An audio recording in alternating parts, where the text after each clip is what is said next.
Anaëlle est l'héroïne des yeux de Léon. Elle a 22 ans, elle est caissière dans une supérette de quartier et elle est en train de traverser une très mauvaise passe. Enfant, elle était une élève très moyenne et malgré ses efforts, malgré son bachotage, les résultats n'étaient jamais au rendez-vous. Sa mère, pour la booster maladroitement, lui disait toujours que si elle ne travaillait pas bien à l'école, elle finissait caissière. Et 2 ans après la mort d'Eleni, la voilà exactement à la place que sa mère n'a jamais voulu pour elle. Anaëlle est bourrée de complexes. Elle ne se trouve pas intelligente, ne se trouve pas jolie, ne pense pas mériter mieux que le travail de caissière qui pour elle est honteux parce qu'elle a grandi en pensant que seuls ceux qui ne travaillaient pas devenaient caissiers.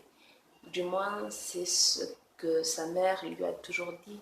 Et si aujourd'hui elle sait que le métier n'a rien de honteux, n'est pas malhonnête, elle n'arrive pas à se défaire de cette idée qu'elle a déçu sa mère.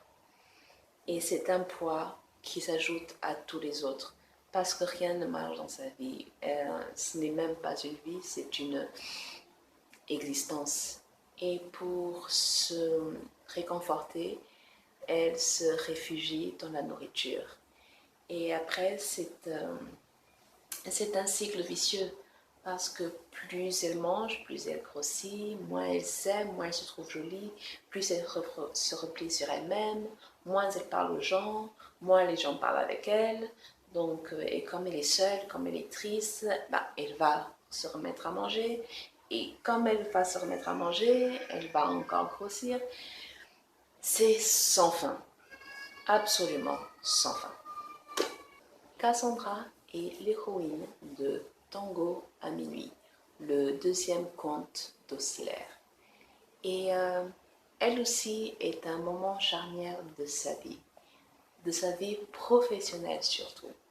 Elle est conceptrice-rédactrice et c'est le métier de ses rêves. Elle a toujours rêvé de faire ça. Elle a aimé faire ça dans l'agence où elle travaille actuellement. Le souci, c'est qu'il y a eu un changement de direction et la nouvelle directrice est en train de saper son moral. Elle ne lui donne plus de projet. Donc Cassandra se lève tous les matins pour aller jouer au solitaire. Et c'est en train de la miner. C'est en train de miner son moral, c'est en train de miner sa créativité, c'est en train de miner sa vie tout entière. Parce que son métier, c'est une passion et elle n'est pas en train de le vivre. Cassandra a un gigantesque système de soutien. Elle vient du quartier du Capitole, qui est le quartier des Italiens d'Osler.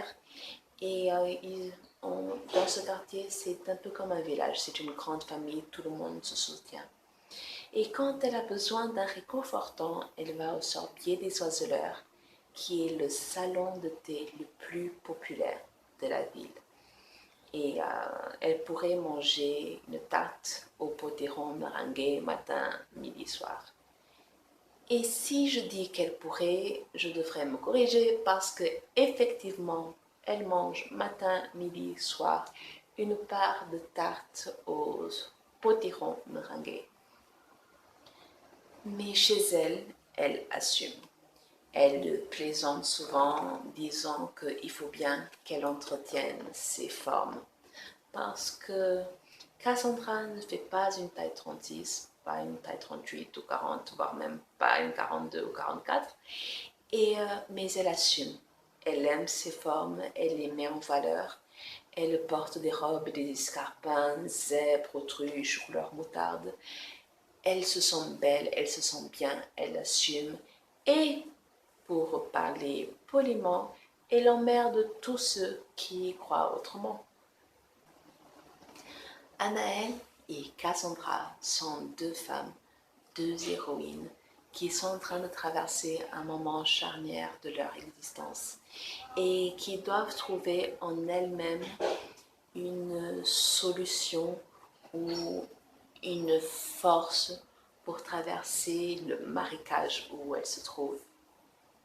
Il y a des sujets comme ça qui ne peuvent pas être racontés en une seule histoire, qui ne peuvent pas être explorés en un seul roman. Et parfois, j'ai envie d'écrire des romans compagnons, et les guillemets, c'est parce que ce sont des histoires qui n'appartiennent pas au même univers. Par exemple, Anaël et Cassandra, elles ne se croiseront jamais pour la bonne et simple raison qu'elles n'existent pas dans leur monde respectif. Parce que Tango à minuit, c'est un conte de fées revisité. Il y a des créatures mystiques, il y a de la magie, il y a de la féerie, alors que Les Yeux de Léon, c'est un roman, tout ce qu'il y a de plus réaliste, de plus contemporain. Il n'y a pas une once de fantaisie là-dedans. Anaël et Cassandra sont deux revers d'une même médaille, ou plutôt de deux médailles.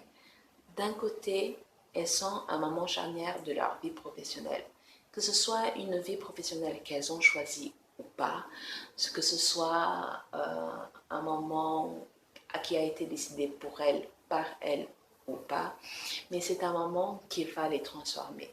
Et de l'autre côté, l'autre médaille, ce sont deux femmes qui ne font pas une taille 36 et qui le vivent différemment. Anaël qui ne s'assume pas, qui a besoin qu'on la secoue pour lui dire écoute, soit tu assumes, soit tu changes. Et de l'autre côté, il y a Cassandra qui non seulement s'assume, elle se met en valeur et elle emmerde tous ceux qui ne sont pas d'accord avec elle.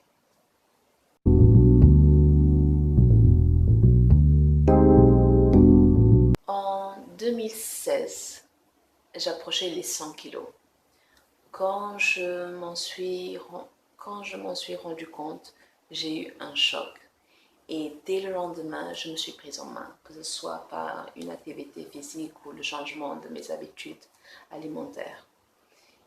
Récemment, en relisant Les Yeux de Léon, j'ai retrouvé un passage où une collègue d'Anaël l'a secouée un peu en lui disant que si elle n'aimait pas qui elle était, elle n'avait qu'à changer. Ce passage, je l'ai écrit il y a des années. C'était des années avant de décider de perdre du poids. Et ce n'est que maintenant qui fait sens. Soit on assume, soit on change. Et parfois, je me demande si nos personnages ne nous laissent pas des messages pour plus tard, ou s'ils ne sont pas plus avancés que nous dans certaines manières.